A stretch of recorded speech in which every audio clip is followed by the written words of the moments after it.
แล้วทางด้านหลังก็จะเป็นทางด่วนเนาะท่านผู้ชมเป็นทางด่วนเรียบตามห้องแสงเดี๋ยวข้าพเจ้าจะพาท่านผู้ชมขี่รถไปเบิ่งทางด้านในว่าจะมีความคืบหน้าขึ้นแนวใดสบายดีท่านผู้ชมตรงตามออนทัวร์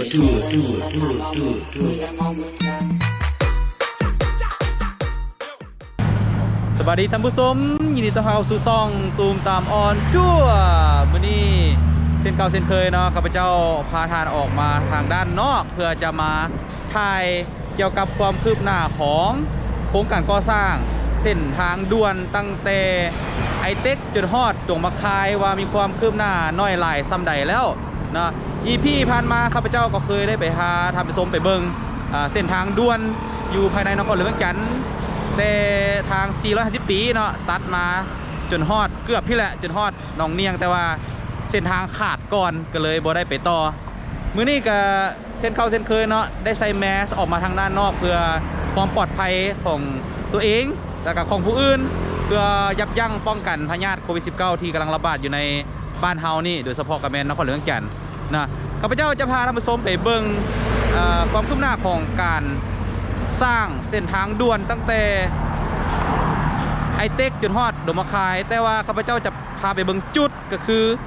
จุดหนองเนียงตอนนี้ข้าพเจ้ายืนอยู่ทางด้านหน้าของขวดหนองเนียงเดี๋ยวข้าพเจ้าจะพาท่านผู้ชมไปเบิ่งเข้าไปเบิ่งน้ำกันเลยท่านผู้ชมไป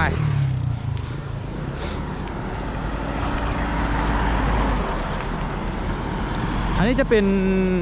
ขวดหนองเนียงเนาะท่านผู้ชมทางด้านลุ่มจะเป็นห้องแซงพุ่นแหละเริ่มต้นมาแต่พุ่นแหละพวกน้ำห้องแซงนี่แหละพุ่นแต่โพนต้องแต่มาพุ่นแหละแล้วมันก็จะลงทอดน้ำของนะปองใส่น้ำของอันนี้มันห้องแซงท่านผู้ชมขวดตัวนี้มันขวดห้องแซงแต่ว่าจะอยู่หนองเนียงเนาะน้ำนี่เป็นน้ำห้องแซงแต่ว่าขวดนี้เป็นขวดหนองเนียงตัวนั่นจะเป็นทางด้านไกลๆพูดเห็นปะเห็นรถแลนอยู่ไกลๆพูดจะเป็นทางด่วนเนาะที่ข้าพเจ้าได้พาทำผู้ชมไปเบิงสุดก้อนๆนั่นมันจะทางขาดอยู่บอนพุ่นมันเลยบ่สามารถไปต่อได้นะแต่ที่แน่ๆเพิ่นจะตัดทางด่วนผ่านตัวนี้แหละเห็นปะทางด่วนนี่จะผ่านตัวนี้แต่ว่าเฮือนหลังนี่นี่แถวๆนี้จะเป็นได้ถือเอาออกเบิดเพราะถือโครงการทางด่วนแล้วทางด้านหลังก็จะเป็นทางด่วนเนาะท่านผู้ชมเป็นทางด่วนเรียบตามห้องแสงเดี๋ยวข้าพเจ้าจะพาท่านผู้ชมขี่รถไปเบิ่งทางด้านในว่าจะมีความคืบหน้าขึ้นแนวใดตัวนี้จะเป็นตลาดอันจี้ท่านผู้ชมเป็นตลาดจีนมีเครื่องสุขภัณฑ์เกี่ยวกับเรื่องเครื่องตกแต่งเฮือนซานมันจะขายอยู่นี่แหละเป็นตลาดอันจี้ตั้งอยู่ที่บ้านหนองเนียงเนาะทางด้านหลังนี่ก็จะเป็นทางด่วนนี่แหละเห็นปะมันยังเกตยังถมดินอยู่เดี๋ยวข้าพเจ้าจะพาทำส้มเป็นลงไปเบิ้งว่ามีความคืบหน้าน้อยหลายสำหรับเขาไปบนน้ำกันเลยทำส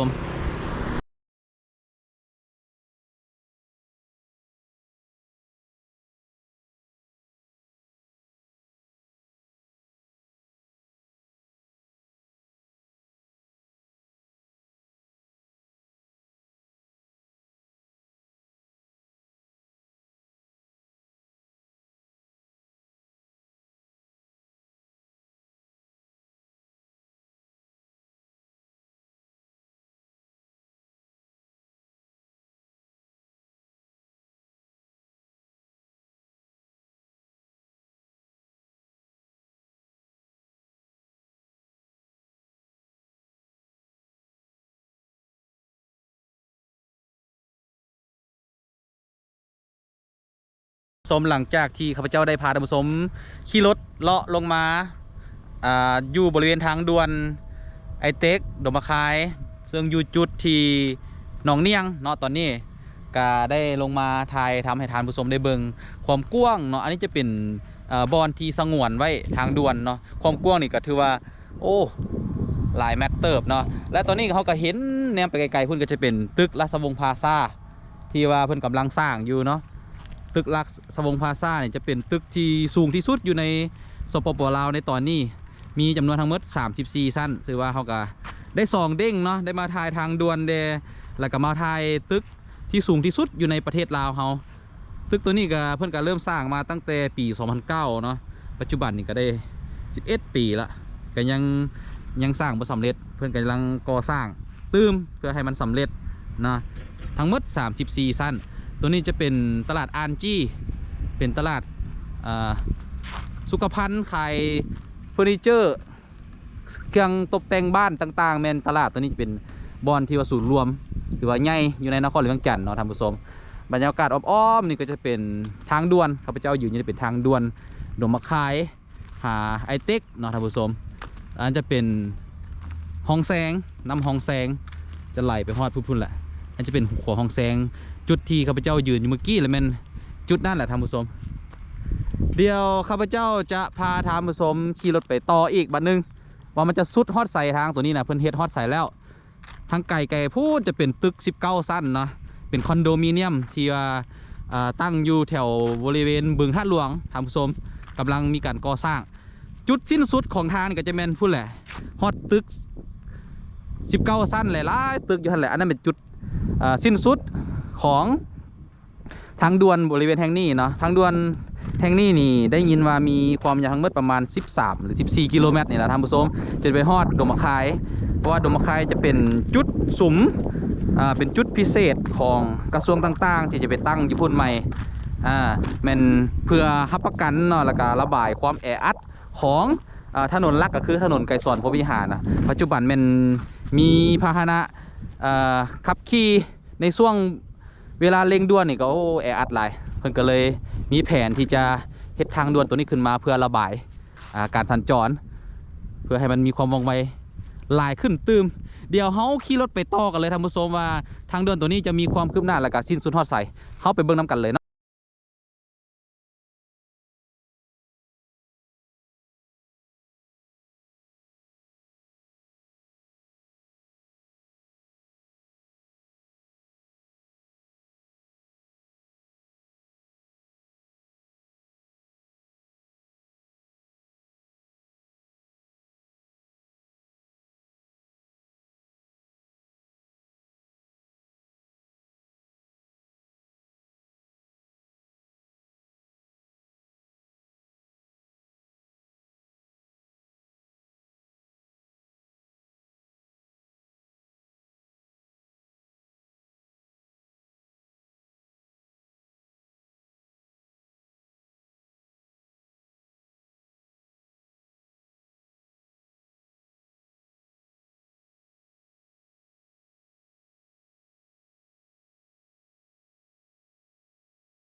วันนี้เขาก็ได้มาฮอดจุดสิ้นสุดแล้วท่านผู้ชมตอนนี้ก็ข้าพเจ้าก็ได้ขี่รถเลาะมาก็บ่ได้ไกลเติบเนาะประมาณม่อง3 กิโลได้นี่แหละแต่จุดพุ่นมาฮอดจุดนี้นะท่านผู้ชม3 กิโลได้นี่แหละก็ถือว่าสิ้นสุดฮอดบริเวณนี้นี่ฮอดบริเวณนี้แต่ว่าเพิ่นยังสิต่อไปอีกอยู่เพิ่นยังสิเกตเพิ่นยังสิถมไปอีกอยู่จนฮอดพุ่นแหละสุดจะไปฮอดไอเต็กพุ่นแหละท่านผู้ชมแต่ว่าบริเวณนี้ก็คือจุดสิ้นสุดแล้วเพิ่นฮอดแต่นี้เนาะตั้งแต่เริ่มแต่ขวหนองเนียงมาอันจะเป็นตลาดอันจีอันจะเป็นตึกราชวงศ์พลาซ่าเนาะท่านผู้ชมอันจะเป็นแคมป์คนงานเห็นปะเห็นมีรถดุดรถ10 ล้อรถโม่รถเหยียบทางเนาะก็จอดอยู่บริเวณนั้นจะเป็นแคมป์คนงานเพิ่นยังเสียดไปต่ออีกอยู่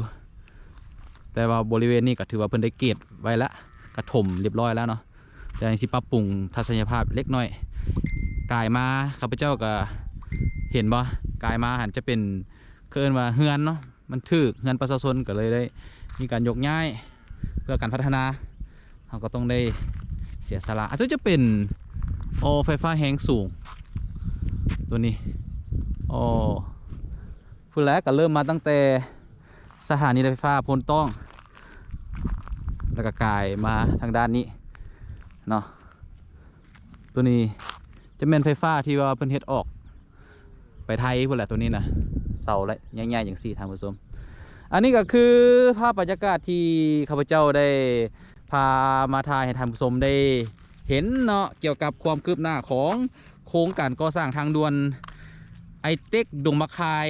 ที่ข้าพเจ้าก็ได้มาอัปเดตล่าสุดในมื้อนี้นะสำหรับความหิวห้องต้องการของ FC ที่เพื่อนอยากให้มาถ่ายว่าโอ้เป็นยังไงแล้วความคืบหน้าก็ได้ซ้ำนี่แหละท่านผู้ชมนะก็เพิ่นยังสีสืบต่อเฮ็ดให้มันสำเร็จหวังว่าเขาสีได้ใส่ในไวๆนี้สำหรับทางด่วนไอเต็กดงมะคายเจ้าเนาะก็ขอขอบใจสำหรับการติดตามอย่าลืมกดไลค์กดแชร์และ Subscribe ให้กับช่องตุมตามออนทัวร์เด้อEP หน้าข้าพเจ้าจะพาท่านผู้ชมไปถ่ายอยู่จุดใดสถานที่ใดใหม่ๆอัปเดตใหม่ๆให้กับท่านผู้ชมได้เบิ่งอย่าลืมติดตามกันนะท่านผู้ชมโดยเฉพาะแมนให้กด Subscribe เพื่อท่านจะบ่พลาดวิดีโอใหม่ๆของช่องตุมตามออนทัวร์สำหรับมื้อนี้ขอกล่าวคำว่าสบายดีแล้วเจอกันใหม่บ๊ายบาย